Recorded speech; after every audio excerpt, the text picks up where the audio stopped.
plan. Hello again. The Pantanal is one of the most unique habitats in the world. It's a wetland and it covers approximately the size of the UK. It's home to dozens of species of mammal, hundreds of species of bird. I was told this morning 600 species of bird, in fact. Reptiles, amphibians, and a bewildering array of habitats. So complex, the habitats, that it doesn't really lend itself to a simple explanation. But it's one of the best places, literally, in the world to see biodiversity at its most interesting. Hello again. Hopefully you'll be able to hear me clearly enough, because I haven't got my microphone with me, but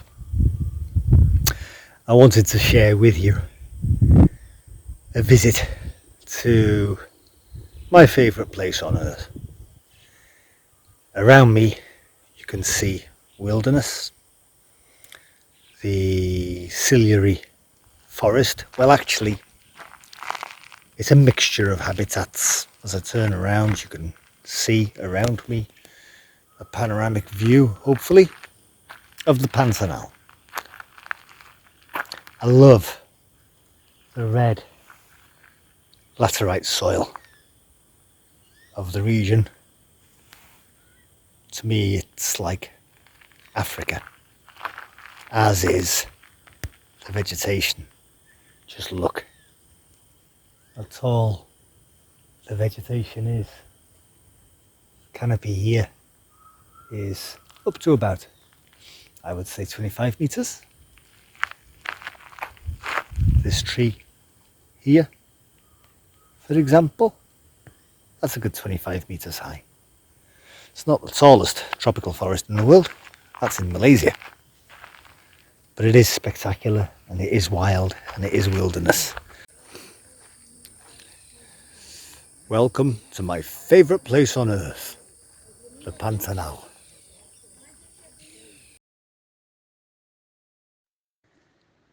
This is an anaconda. You can just about see the head.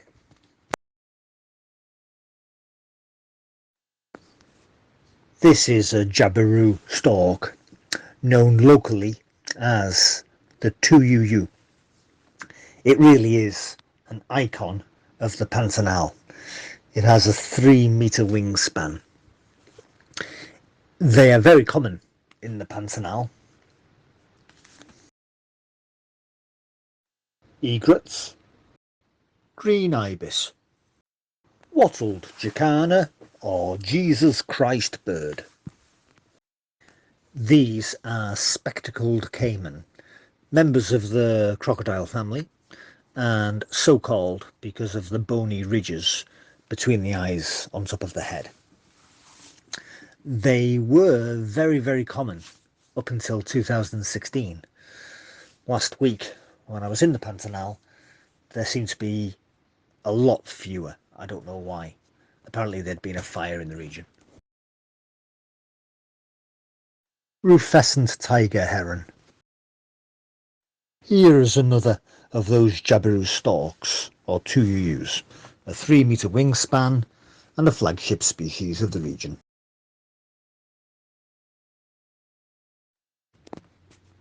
This is a mixed flock of largely songbirds.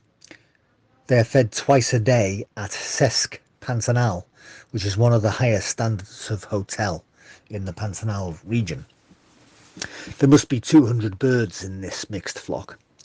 They include the yellowfinch, the undulated tinamou, which is the largest brown bird, also the yellow-billed cardinals, which are the birds with the bright red on the head, the ruddy ground dove, the shoppy blackbird, and the picaruso pigeon, which is the larger type of pigeon.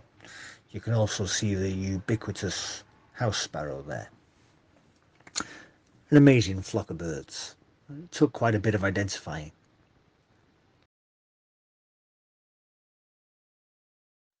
This is an oven bird, Jonjibahu, or John of Clay. The monarch butterfly, which undergoes a huge migration. Here we see monarch and swallowtail butterflies. This is a tame tapir that was recovering from being burned. I knew it was being rehabilitated, but I thought it would be quite wild, which is why I spent several minutes slowly walking up to the enclosure without realising that the keeper probably went up to it several times a day to feed it.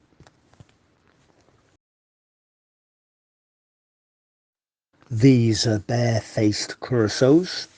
The female is smaller and speckled.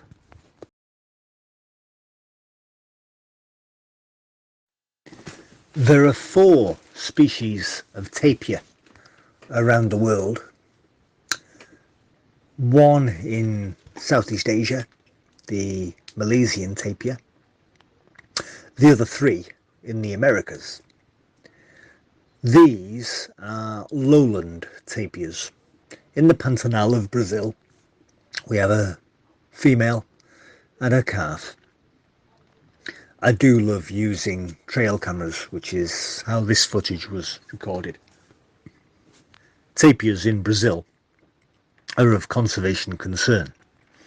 However, here in the Brazilian Pantanal, they're quite common.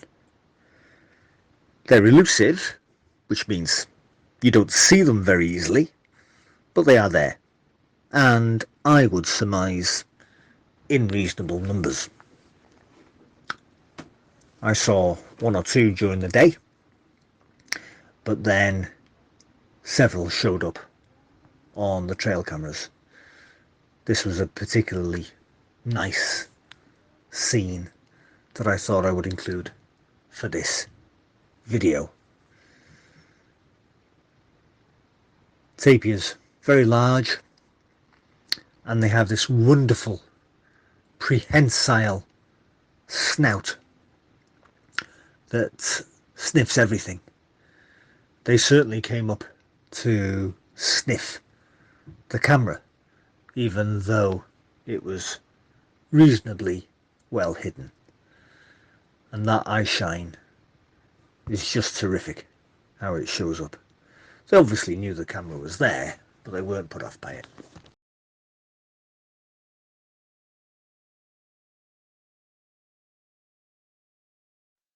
I always get confused over my egrets.